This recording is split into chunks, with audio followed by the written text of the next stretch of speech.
1 year, just travel back in time 1 year to yourself, you football fan, and try to convince yourself that in 2025, Fabrizio Romano is becoming the villain in the transfer market.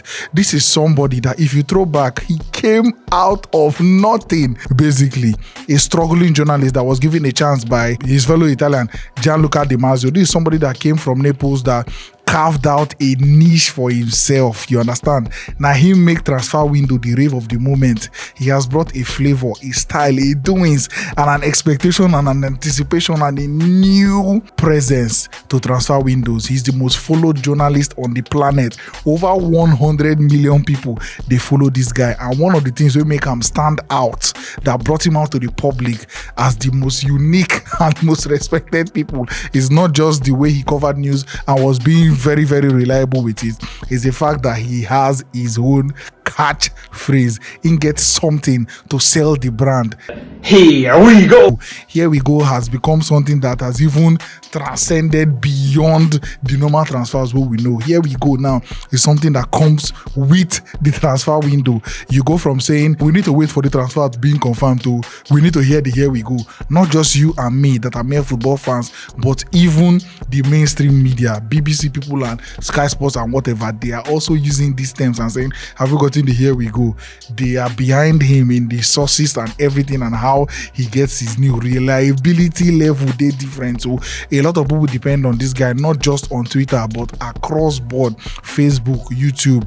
And now he has become enemy of the state. In Newcastle now, he is persona non grata because a lot of people are blaming him for the narrative that he has brought into Newcastle United as a football club. Why? He said, okay, because of the way Newcastle are holding on to Isak and refusing to give him his big move to a bigger club, that more young players won't be looking forward to going there because they know that once they get there, to escape will be difficult. Imagine this tweet from this guy. Imagine everything he's saying in this tweet, that fans should boycott Fabrizio Romano because of the narrative and everything he's saying about Newcastle. And he is not alone. A lot of other people are complaining, including the Liverpool fans that are even taking the Isak news and saying, yes, feed me more, like right back. They were complaining because from the point where he first linked Florian Wirtz to Liverpool to the point where he made the announcement, about 50 posts in between. Even the Jokeres, this thing, a lot of Arsenal fans were saying, Omo, if you have nothing new to say, just shut up, off that your internet and do something else. Because today you say, tomorrow you say the same thing and it's just plagiarism, basically. Ingo twist arm, Ingo carry this front, go the back and all that. So a lot of complaints are coming from different angles. Of course, when you're big, when you have a presence, a social media following of up to 100 million, not everybody will like you, including people that follow you. They will have complaints of you and you can never ever satisfy everybody. So all these complaints are coming, and step by step, Fabrizio now is becoming the bad guy. Step by step, people are pushing narratives that let's boycott this guy. But is it fair? Because also these same people now, they talk saying they kill the anticipation. Remember that Mesut Ozil moment for Arsenal fans outside the stadium behind the reporter when they officially come do that linking, say Ozil they come Arsenal. Imagine the joy and everything. They are citing things like that. Also recently, Luke De Jong joined FC Porto. Fabrizio no post about them. He no hear about them because the club, they kept it very, very in-house and locked down. They said the only people we know that Luke De Jong himself, an agent and the owner of Porto. In fact, when they bring and come safe, they gas lock him inside one van like that. They just told the fans that, oh yeah, tomorrow we are making a big transfer review. Everybody follow the stadium. When Luke De Jong come out, everywhere scatter.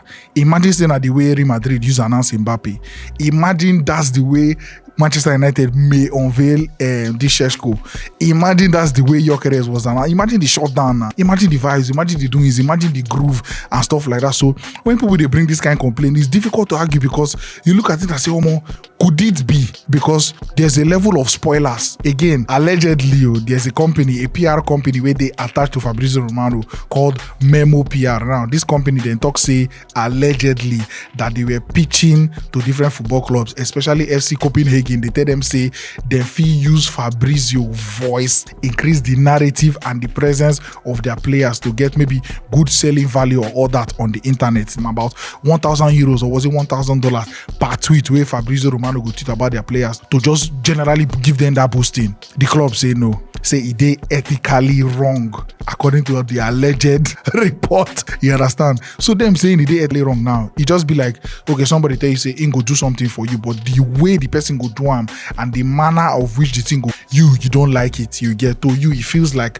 you're doing a disservice to the business, not just the business but the market and yourself. So to keep yourself on that clean, normal mind, say, oh more, nothing they happen here. That's why they said no. They won't do it, but I'm definitely sure that if these people are saying no, a lot of people would have said yes to this alleged memo PR or something. And then you now look at the rest of the matters. Like, it is not easy being somebody as prominent as Fabrizio Romano on the internet. I'm definitely sure of that, and he will never be perfect as a human being that we all are. But again and again, these voices and these shouts, they are getting more and more and more and more and more.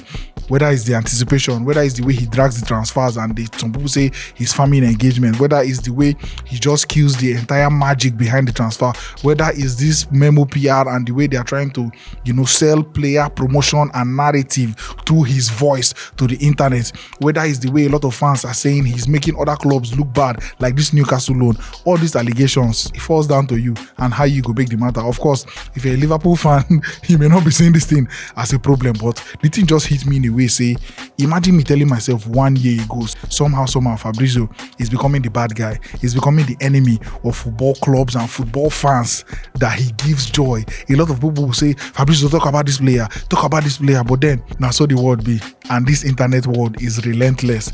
Over the years, who knows what will happen, but this guy has really worked hard for where he is now. He built himself and his brand from nothing to everything that he is right now. So let me know in the comments what you think about Fabrizio Romano, and whether I not do anything we don't make you vex as a football fan. And moving forward, what do you think will happen? Will these things grow to a point where Fabrizio Romano may just be boycotted by some of these fans that are claiming boycott, or is he too big now that he has too much power and nothing they up?